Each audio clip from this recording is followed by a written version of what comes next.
बयनिसिमबो खुलुमहरबाय। लोगोसे बे समाव आङो नोंथांमोननि गेजेराव मोनसे गोदान भिडिअ लानानै फैदों। नोंथांमोना भिडिअखौ फारियै जोबजासिम नायलांदो।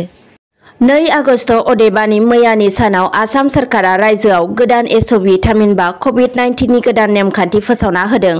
गोदान SOP बायदियै आसाम सरकारा रेड जन गोग्लैनाय जिल्लाफोर जेरै गलाघाट आरो लखिमपुर जिल्लायाव COVID-19 नि गाग्लोबनाया एसे रुइलांनो हमदों बेखौ नोजोर होनानै कार्फ्यूनि समखौ 2 रिंगानिफ्राय फुंनि 5 रिंगासिम खालामना होबाय।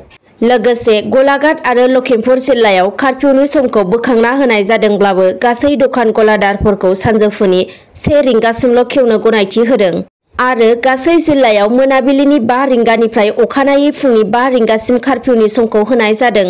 मख'नो गोनांदि बे गोदान SOP थामहिनबा COVID-19 नि गोदान नेमखान्थिया दिनै 3 आगस्ट खालारनिफ्राय गोहोम गोग्लैगोन। गुबुन फारसे आसामनि गिबि मन्थ्रि डक्टर हिमन्त बिश्व शर्मा बिथाङा फोरमायनाय बायदिब्ला फैगौ 16 आगस्ट खालारनिफ्राय गुबुन गंसे जिल्लानिफ्राय गुबुन गंसे जिल्लासिम थांलाय फैलाय खालामनायखौ खेवना होनाय जागोन होननानै फोरमायदों आरो बन्द जानानै थानाय सोलोंथाइ फसंथानफोरखौबो फैगौ 1 सेप्तेम्बरनिफ्राय फिन खेवनानै होनो थिरांथा लादों आसाम सरकारा। 22 नं तामुलपुर विधानसभा बियाबाव जानो गोनां उफ्रा बिसायख'थिनि थाखाय मनज गयारिया मैया 2 आगस्ट खालारखालि UPPL दोलोनिफ्राय बिजाथि मोननो थाखाय आर'जलाइ गथायबाय। मोनथिनो मोननायाव बिथाङा गावनि आर'जलाइखौ UPPL दोलोनिफ्राय देरहासार जालांनो हानाय MLA जयन्त बसुमतारी बिथांनि आखायाव गथायना होदों।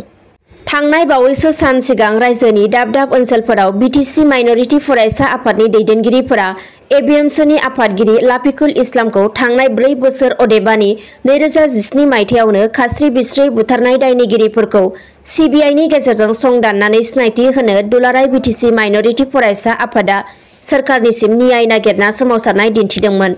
बे समावनो खौरां मोननो हादों दि ABMSनि आफादगिरि लाफिकुल इस्लामखौ बुथारनाय दायनिगिरिखौ CBIआ सिनायथि होनो हाबाय होनना।